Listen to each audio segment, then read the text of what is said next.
Hi everyone. तो आज शुरू हुआ क्लास 11 फिजिक्स का तीसरा चैप्टर यानी कि काइनेमेटिक्स। जैसे आप लोग देख पा रहे होंगे काइनेमेटिक्स।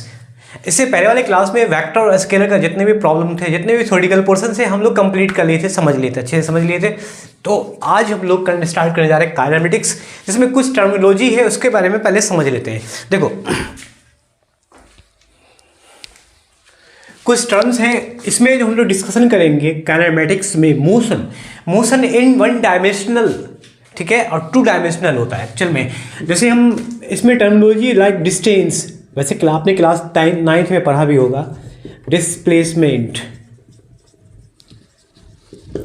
स्पीड, इसमें भी स्पीड होता है, average speed, instantaneous speed, uniform speed, non uniform speed, इसके बीच का ग्राफ, वेलोसिटी, इसमें भी स्पीड की तरह वेलोसिटी, एवरेज वेलोसिटी क्या होगा, uniform velocity, non uniform, instantaneous velocity, acceleration, negative acceleration, positive acceleration, इस तरह से हम लोग समझेंगे सारी चीज़ को। जर्क, ठीक है। तो ये सारे फोर्स का टर्मिनोलॉजी थोड़ा बहुत है इसमें, वरना अगले चैप्टर में बताएंगे। तो ये सारे टॉपिक हम लोग कवर करने वाले हैं। तो आज क्लास जो हमारा बेसिक होगा वो 3 टॉपिक पे होगा। हम 3 टॉपिक के लिए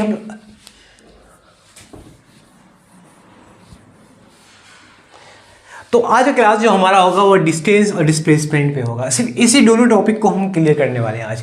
अगली क्लास में स्पीड वेलोसिटी को क्लियर करेंगे, अच्छे से करेंगे। जितने भी क्वेश्चंस होगा इससे रिलेटेड हम लोग सब सॉल्व कर। तो हमारा टॉपिक होगा डिस्टेंस। डिस्टेंस क्या होता है? 2 पॉइंट, इनिशियल और फाइनल, 2 पॉइंट के बीच के लेंथ को डिस्टेंस कह सकते हैं। सपोज पॉइंट ए, यहाँ पॉइंट बी, इन दोनों के पॉइंट के बीच के लाइन को, लेंथ को हम कहते हैं distance, that is distance.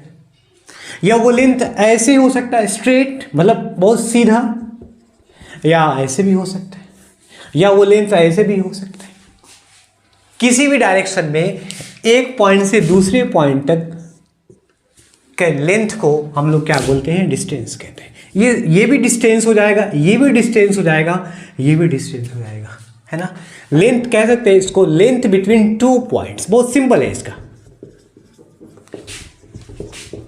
Length between 2 points that is A and B, तो डिस्टेंस कहलाएगा। अब देखो डायरेक्शन की बात करते हैं। तो अगर लेंथ इस लाइन पर हो, इस लेंथ पर हो, तो ऑब्वियसली एक पार्टिकुलर डायरेक्शन में कोई ऑब्जेक्ट ए से बी की ओर जा रहा है। सपोज ए से बी जा रहा है कोई ऑब्जेक्ट, तीनों रास्ते से होकर एक पार्टिकुलर डायरेक्शन है, खास डायरेक्शन, वो स्ट्रेट है, मतलब बी की तरफ। सपोज ये नॉर्थ है, नॉर्थ की तरफ, या ईस्ट है, या वेस्ट है, ईस्ट है मान लो। तो पार्टिकुलर डायरेक्शन में गया, इस टाइम पे तो डायरेक्शन है।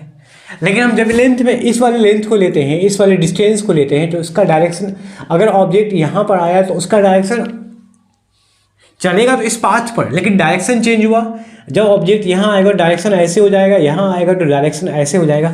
मतलब ये हुआ कि डिस्टेंस में इसको छोड़कर पार्टिकुलर डायरेक्शन नहीं है।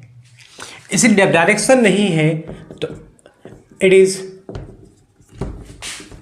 एन स्केलर क्वांटिटी, स्केलर हो जाएगा। वेक्टर तो होगा नहीं, क्योंकि इसमें केवल मैग्नीट्यूड, डायरेक्शन है ही नहीं। It has only magnitude. हम इसका यूनिट किस में मेजर करते हैं? मीटर में या किलोमीटर में, ठीक है, या किलोमीटर में, या इससे भी छोटा लेंगे मिलीमीटर में, या और बड़ा लेंगे सेंटीमीटर में, ठीक है। तो इस या बहुत सारे लेंथ का डिस्टेंस का यूनिट होता है। तो इसमें पार्टिकुलर से मैग्नीट्यूड होता है, डायरेक्शन कोई है नहीं, इसलिए वो क्या हो गया? स्केलर। लेकिन जो शॉर्टेज डिस्टेंस है ना, शॉर्टेज डिस्टेंस, उसको बोलते हैं डिस्प्लेसमेंट। क्या बोलेंगे? ये डिस्प्लेसमेंट हो गया। शॉर्टेज डिस्टेंस बिटवीन 2 पॉइंट, बहुत ही कम से कम दूरी, शॉर्टेस्ट डिस्टेंस बिटवीन 2 पॉइंट्स, जो 2 पॉइंट के बीच का मिनिमम दूरी, वो कहलाएगा आपका क्या? डिस्प्लेसमेंट कहलाएगा। लाइक पॉइंट ए, यहाँ पॉइंट बी है, दोनों के बीच का शॉर्टेज डिस्टेंस यही हुआ, इसी को हम कहेंगे क्या? डिस्प्लेसमेंट। जब हम इस डायग्राम में देखते हैं तो ऊपर नीचे बीच का 3 पाथ दिख रहा है। जो बीच का जो रास्ता है, पाथ है, वो शॉर्टेस्ट है, बहुत ही कम है, मिनिमम है, इसलिए वो क्या कहलाएगा, डिस्प्लेसमेंट कहलाएगा। बिटवीन 2 पॉइंट्स इनिशियल और फाइनल के बीच का जो पॉइंट्स लेंथ होता है शॉर्टेस्ट मिनिमम। अब सपोज ए से बी, मान लो दो ऑब्जेक्ट, एक ऑब्जेक्ट है ए से बी जाएगा, एक रास्ता ही, एक रास्ता ही है। अगर उसको डिस्टेंस से जाना है तो ऊपर के पाथ को भी जा सकता है, नीचे पाथ से भी होकर जा सकता है। लेकिन ये जब ये डिस्प्लेसमेंट में जाएगा तो ऊपर नीचे वो नहीं, बल्कि एक वर्चुअल लाइन हम ड्रॉ कर लेते हैं जो इसके लिए वर्चुअल पाथ हो जाएगा। ठीक है, वर्चुअल पाथ हो जाएगा स्ट्रेट। तो इसका मतलब पार्टिकुलर डायरेक्शन, जो ऑब्वियसली जब शॉर्टेज डिस्टेंस होगा तो ऑब्वियसली वो लाइन स्ट्रेट होगा। दो पॉइंट्स के बीच का भले ही वो लाइन पाथ नहीं बना हो, हमें बनाना पड़ेगा। दो पॉइंट के बीच का लाइन हमें पाथ बनाना पड़ेगा। जैसे ही पाथ बनाएंगे तो एक पार्टिकुलर डायरेक्शन आ जाएगा, उसमें एक खास दूरी आ जाएगी उसमें, तब वो स्केलर नहीं होगा। उस टाइम पे आप क्या हो जाएगा, वेक्टर, क्योंकि मैग्नीट्यूड तो होता है लेंथ। अच्छा हाँ, जो डिस्टेंस का यूनिट होता है वो डिस्प्लेसमेंट का भी यूनिट होता है। ठीक है, जो डिस्टेंस का यूनिट होता है वो डिस्प्लेसमेंट का में यूनिट की हम बात करते हैं तो यूनिट वही होगा इसका भी, मीटर एंड किलोमीटर या सेंटीमीटर या फीट, जो भी हो आप ले सकते हो। बस दोनों में फ़र्क ये है कि दोनों में डिस्प्लेसमेंट जो होता है वो न्यूनतम दूरी, शॉर्टेस्ट डिस्टेंस होता है, और डिस्प्लेसमेंट सिर्फ लेंथ होता है। चाहे वो शॉर्टेस्ट हो या लॉन्गेस्ट हो, कोई मैटर नहीं करता है। पार्टिकुलर डायरेक्शन है डिस्प्लेसमेंट में। ऑब्जेक्ट ए से बी जाएगा तो ऑब्वियसली ए और बी नीचे वाला रास्ता से नहीं जाएगा, क्योंकि उसका डिस्टेंस वो ज़्यादा हो गया, मिनिमम डिस्टेंस है। पार्टिकुलर डायरेक्शन है तो ऑब्वियसली ये क्या होगा, वेक्टर भी होगा। मैग्नीट्यूड वो तो है ही, जिसको हम मीटर में, किलोमीटर में, सेंटीमीटर में मेजर करते हैं, और पार्टिकुलर डायरेक्शन भी है इसमें। तो इसलिए क्या हो गया, ये डिस्प्लेसमेंट एक वेक्टर हो जाएगा। दोनों है, it has both magnitude and direction. क्या, मैग्नीट्यूड एंड डायरेक्शन दोनों है इसके पास। That's why displacement is a vector quantity and distance is a scalar quantity, because it has only magnitude, no direction, but it has both magnitude and direction. That's why it is called displacement is vector, and the shortest distance between 2 points, the point between A and B, which has a special direction. हाँ, ये तो हो गया। चलिए, displacement distance समझ में आई आपको। चलिए मैं इसमें कुछ क्वेश्चन कर लेते हैं, उसके बाद एक स्पेशल नोट्स बताएंगे आपको। सपोज क्वेश्चन है पहला, ये एक ट्रायंगल है, राइट एंगल ट्रायंगल हो गया, 90 डिग्री है, ए बी सी एक राइट एंगल ट्रायंगल है। हमें निकालना है फाइंड डिस्टेंस। ये 4 मीटर है, ये 3 मीटर है, and displacement between A and C. वैसे अभी कोई लाइन बना हुआ नहीं है, मान लो राइट एंगल ट्रायंगल नहीं है, बल्कि हम ऐसे ही छोड़ देते हैं।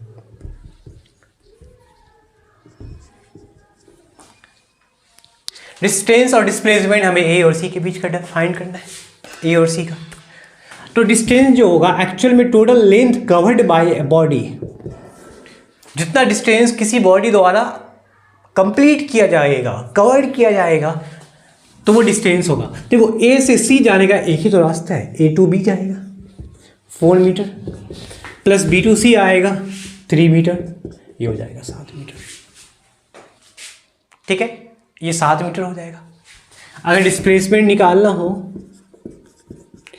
तो डिस्प्लेसमेंट के लिए क्या होता है, शॉर्टेज डिस्टेंस। मैंने बताया था कि जब पाथ ना दिखे तो स्ट्रेट पॉइंट हमें 2 पॉइंट के बीच के जहां निकालना है वो हम ड्रॉ कर सकते हैं। तो ए और सी के बीच का हम ड्रॉ कर लेते हैं, ये हो गया शॉर्टेज डिस्टेंस हो गया, जो एक तरह का राइट एंगल ट्रायंगल भी बन गया और उसके लिए हाइपोटेनस बन गया ये।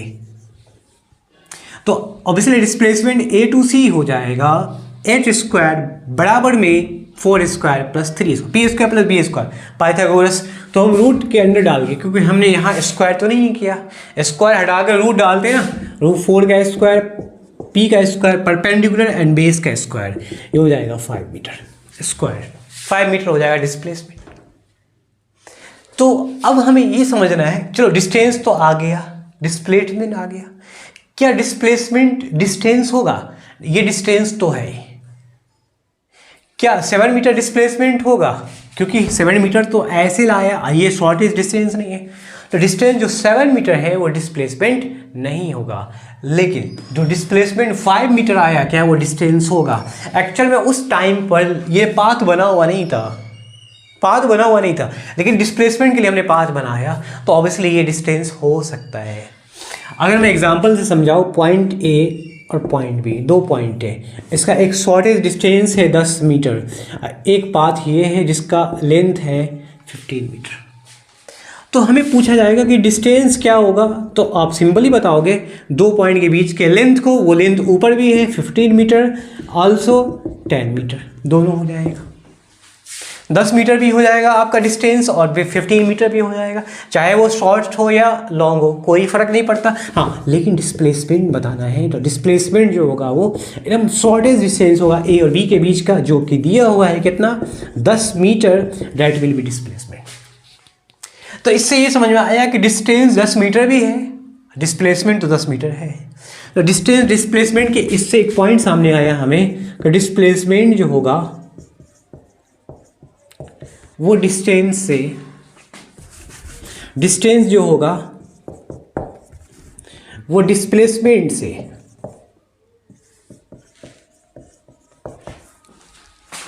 इस केस में बराबर भी होगा और डिस्टेंस बड़ा भी होगा। दोनों को एक साथ हम ऐसे लिखेंगे, बड़ा भी होगा और बराबर भी होगा। डिस्टेंस डिस्प्लेसमेंट से बड़ा भी होगा और बराबर भी होगा। मतलब जब रेशियो निकालेंगे, ratio of distance and displacement, अगर इसका रेशियो निकालना है तो 1 के बराबर भी आएगा और 1 से बड़ा भी आएगा, है ना। डिस्टेंस डिस्प्लेसमेंट का रेशियो क्या होगा, 1 से बड़ा भी होगा और 1 के बराबर भी होगा। क्यों? क्योंकि जब बराबर होता है तो कटने के बाद 1 आएगा, उस टाइम पे रेशियो 1 हो जाएगा। और डिस्टेंस बड़ा है, डिस्प्लेसमेंट छोटा है, तो ऑब्वियसली रेशियो 1 अनुपात 1 पॉइंट समथिंग कुछ या और भी आ सकता है, लेकिन 1 से कम नहीं होगा। ठीक है, ये होता है। चलिए कुछ और पॉइंट्स है। सपोज मान लीजिए कि अगर हम डिस्प्लेसमेंट के केस को डिस्कशन करते हैं, लाइक पॉइंट ए एंड कोई ऑब्जेक्ट ए से बी गया, फिर बी से वापस सी पर आया। ध्यान दीजिएगा, ए से बी गया और बी से सी पर आया। सपोज पॉइंट ए यहाँ पर है, पॉइंट बी यहाँ है, दिख रहा है ना, एंड पॉइंट सी यहाँ है। ठीक है, पॉइंट सी यहाँ है। देखिए कोई ऑब्जेक्ट शॉर्टेस्ट डिस्टेंस है, स्ट्रेट लाइन है, ठीक है।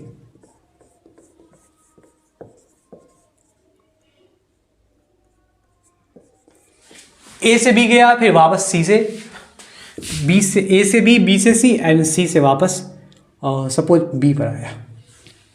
ए से बी का डिस्टेंस है मान लो 10 मीटर, डिस्प्लेसमेंट भी वही होगा। बी से सी का डिस्प्लेसमेंट है 7 मीटर।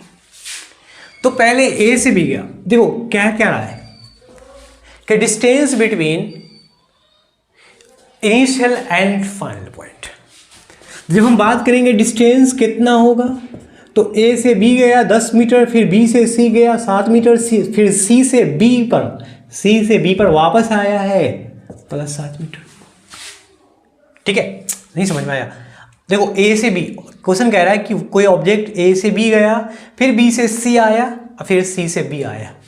तो ए से बी गया 10 मीटर, बी से सी गया 7 मीटर, सी से वापस बी पर आया 7 मीटर, सबको जोड़ेंगे आएगा 17 मीटर। लेकिन डिस्प्लेसमेंट जो निकालेंगे ना, डिस्प्लेसमेंट जब निकालेंगे तो आप ध्यान दीजिएगा, ए से बी 10 तो गया, बी से सी 7 तो गया, लेकिन वापस जब आ रहा है तो वो माइनस हो जाएगा। डिस्प्लेसमेंट अगर हम पार्टिकुलर डायरेक्शन में ले रहे हैं प्लस में, उसी पाथ पे जब वापस आएंगे तो माइनस हो जाएगा। ठीक है, उसी पाथ पर आएगा वापस तो माइनस हो जाएगा। वो इसलिए आप जैसे देख सकते हो, यहाँ पे कॉन्सेप्ट समझ सकते हो। कोई ऑब्जेक्ट ए से बी पर गया और वापस बी से वापस सी पर, वापस ए पर ही आया। ठीक है, ये कंडीशन है। 10 मीटर का डिस्टेंस कवर किया ए से बी, फिर बी से सी। तो क्वेश्चन ये कह रहा है कि displacement, find displacement between A and A through B. A से ए के बीच में कोई ऑब्जेक्ट ए से बी पर गया, फिर वापस बी से ए पर आया, तो उस टाइम में पूछा जाएगा डिस्प्लेसमेंट क्या हुआ। क्वेश्चन समझ में आया ना क्या कह रहा हूँ मैं? क्वेश्चन क्या कहा गया है कि कोई ऑब्जेक्ट ए से बी पर गया, फिर वापस बी से ए पर ही आया, तो हमारा इनिशियल पॉइंट जो ए था, अब वापस फाइनल पॉइंट भी ए है, उसी पॉइंट पर वापस आया। इसका मतलब है कि वो 0 मीटर होगा, आपको पता है कि डिस्टेंस तो कवर किया गया, फिर आया, टोटल जोड़ देंगे, लेकिन डिस्प्लेसमेंट 0 होगा। क्यों होगा ऐसे? क्योंकि जिस पॉइंट से उठा है उसी पॉइंट पे पहुंचेगा। तो डिस्प्लेसमेंट का रूल कहता है कि शॉर्टेस्ट डिस्टेंस, अब ए से चला ए पर ही पहुंचा, तो इसका मतलब वो डिस्टेंस कवर किया ही नहीं, मतलब डिस्प्लेसमेंट कवर किया ही नहीं। अकॉर्डिंग टू डिस्प्लेसमेंट वो 0 हो जाएगा, क्योंकि वहीं पे गया है, वहाँ से चला है, भले ही वो बी से होकर वापस ए पर आया, लेकिन वापस ए तो पहुंचा ना, डिस्प्लेसमेंट 0 हो जाएगा। क्यों? क्या ऐसा इसलिए होता है क्योंकि ए से जब बी गया है तो प्लस में वैल्यू हो जाएगी, लेकिन जब वो वापस आएगा उसी पाथ पर, तो उसको हम माइनस में लेंगे, इस वजह से ये क्या हो जाएगा, वैल्यू 0 हो जाएगा। यहाँ भी वही समझ सकते हैं, वापस उसी पाथ पे आ रहा है, उसी पाथ पे बी तक आ रहा है, -7 कैंसिल, बचा आपका 10 मीटर, डिस्प्लेसमेंट होगा 10 मीटर यहाँ पर। ठीक है, ये सारा कॉन्सेप्ट है। चलिए कुछ और क्वेश्चन भी कर लेते हैं और ज़्यादा समझ में आएगा आपको। ये एक पाथ है ए से बी, सपोज ये सेमी सर्कल है, इसका रेडियस r, सपोज मान लो 40 मीटर। ठीक है, ऑफ डिस्टेंस निकालना है ए से बी और डिस्प्लेसमेंट निकालना है ए से बी का डिस्टेंस निकालना है। तो ये पाथ को फॉलो करेगा, डिस्टेंस ए से बी, सेमी सर्कल, जो सेमी सर्कल का सरकमफ्रेंस हो जाएगा, परिधि हो जाएगा। पूरा सर्कल का परिधि क्या होता है, सरकमफ्रेंस क्या होता है, 2πr, रेडियस r है, कैपिटल R। तो आधे सर्कल का क्या होगा, y2 कर दो, मतलब πr। तो डिस्टेंस कितना होगा, πr, पाई 22/7 इंटू r 40, कैलकुलेट कर लेना। ठीक है, 1 क्या हो जाएगा, 880/7 मीटर, ये हो जाएगा डिस्टेंस।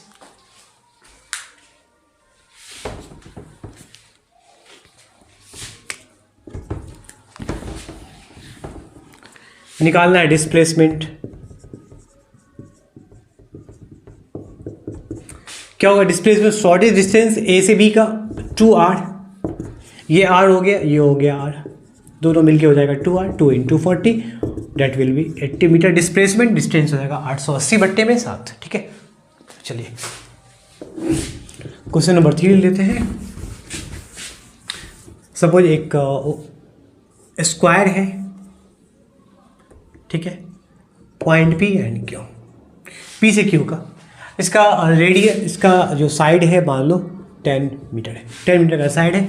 P से Q का डिस्टेंस डिस्प्लेसमेंट निकालना है, डिस्टेंस निकाल लेते हैं P से Q का। P to Q के लिए हमें फाइंड करना है डिस्टेंस कितना, P to Q। ऑब्वियसली यहाँ से इस पाथ से आएंगे तो यहाँ से यहाँ 10 स्क्वायर है, तो 10 मीटर ये भी होगा, 10 ये भी होगा, एंड 10 चारों भुजा 10 मीटर का होगा। ठीक है, P से Q के निकालना है, P to Q 10, and suppose यहाँ पे कोई पॉइंट R है, P to R 10, R to Q 10, P से Q आ गया ना, 10 + 10 हो जाएगा 20 मीटर डिस्प्लेसमेंट निकालना है। Shortest distance between P and Q, ये हो जाएगा, जो डायगोनल होता है, फॉर्मूला होता है √2 × a, √2 साइड है 10, डेट विल बी 10√2 मीटर। ठीक है, इस तरह से हम निकाल सकते हैं डिस्टेंस एंड डिस्प्लेसमेंट। 3 डायमेंशनल पे हम क्यूब लेते हैं, उसका क्वेश्चन करते हैं एक बार।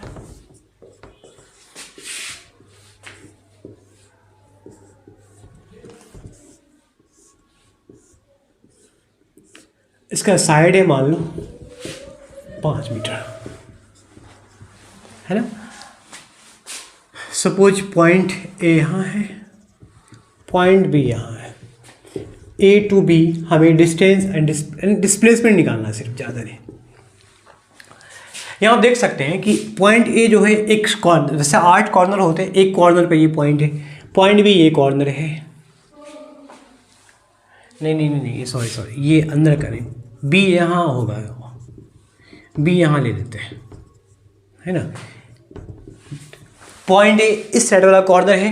थ्री डायमेंशनल में आप क्यूब को देखो, क्यूब को तो ए बी नीचे, दोनों को जो मिलाएंगे शॉर्टेस्ट डिस्टेंस हमें चलना है ना, तो शॉर्टेस्ट हमारा तो यही होगा। जो क्यूब के लिए क्या होगा, डायगोनल, तो डिस्प्लेसमेंट क्या होगा, डायगोनल ही हम देखेंगे तो क्या होगा, √3 इंटू ए, √3 इंटू साइड कितना है 5 हो जाएगा, 5√3 मीटर। ठीक है, चलिए क्वेश्चन ऑन कर लेते हैं। क्वेश्चन नंबर 5, चलिए अच्छा क्वेश्चन लिखा हुआ है, a man has to go 50 metre due north. एक आदमी 50 मीटर, सपोज एक आदमी का पोजीशन यहाँ पर है, नॉर्थ ऊपर हो गया, 50 मीटर नॉर्थ गया, ये 40 मीटर ड्यू वेस्ट, वेस्ट इधर होता है, 40 मीटर ड्यू वेस्ट गया, सपोज इस पॉइंट पे पहुंच गया, and 40 metre and 20 metre due south, south नीचे, उसकी जस्ट जब डायरेक्शन चेंज तुरंत होगा तो ऑब्वियसली परपेंडिकुलरली करना है। ठीक है, सिर्फ 20 मीटर, ये 50 मीटर है, सपोज यहाँ से स्टार्ट, ये 20 यहीं तक होगा, इस पॉइंट पे पहुंचा। What distance he has to walk reach a field, कितना डिस्टेंस कवर किया, बहुत सिंपल है, कितना डिस्टेंस कवर किया उसने, तो ऑब्वियसली ए मैन ए पर है, फिर बी पर गया, फिर सी, एंड फाइनली डी पर पहुंच गया। ए से बी जाने में उसे लगा 50 मीटर, बी से सी आने में लगा 40 मीटर, एंड सी से डी आया 20 मीटर, ये हो जाएगा 110 मीटर, 110 मीटर हो जाएगा। लेकिन अब क्वेश्चन नंबर बी में कहा कर रहा है, what is the displacement from his house to the field, अपने घर से फील्ड का टोटल डिस्प्लेसमेंट, मिनिमम दूरी होता है, शॉर्टेस्ट डिस्टेंस जो ये होगा। जब हम डायग्राम भी देखते हैं कि अगर ए से बी देखेंगे हम, तो इसके लिए कोई डायरेक्ट फार्मूला हमें नज़र भी नहीं आ रहा है, ना तो ये पाइथागोरस के लिए हमें राइट एंगल ट्रायंगल बना, बल्कि एक तरह का ट्रेपेजियम बन गया है ना। तो एक काम करते हैं कि हम इसको निकालना, हमें निकालना है एडी डिस्प्लेसमेंट। एक लाइन ड्रॉ करते हैं पैरेलल टू बीसी, बीसी के पैरेलल एक लाइन ड्रॉ कर लिया जो है डी, रेक्टेंगल बन गया 40, तो ये भी हो जाएगा आपका 40। अब ट्रायंगल बना, राइट एंगल ट्रायंगल ये बना। अब इसमें दिमाग लगाना है कि ये 40 तो ये कितना होगा, ये टोटल कितना है, टोटल 50 है। अब ये कितना है, यहाँ से सी से डी, सी से डी 20, तो ये भी 20 होगा। टोटल 50 है, ये 20 है, तो ये 30 होगा, 30 होगा। ठीक है, बन गया पाइथागोरस। डिस्टेंस, ये डिस्प्लेसमेंट निकालना था, ऑब्वियसली √40 का स्क्वायर प्लस 30 का स्क्वायर, ये एडी निकालने, एडी स्क्वायर, स्क्वायर हटा के मैंने रूट डाला, ये हो जाएगा आपका 50 मीटर। सॉल्व कर लोगे 50 मीटर आ जाएगा। ठीक है, आई होप कि आज का बेसिक सवाल जो है डिस्टेंस से डिस्प्लेसमेंट से रिलेटेड जितने भी सवाल थे वो समझ में आ चुका होगा। बहुत बेसिक सवाल लिए थे। अगले क्लास में जब हम इसका एक सिर्फ क्वेश्चन लेके आएंगे तो बहुत थोड़ा सा लेवल हाई रहेगा क्वेश्चन। तो अभी हमें सिर्फ कॉन्सेप्ट समझना है, क्वेश्चन को समझ कर सवाल को बनाना है। ठीक है, अगले क्लास में लाएंगे स्पीड एंड वेलोसिटी। बस आज के लिए इतना ही। Thank you so much.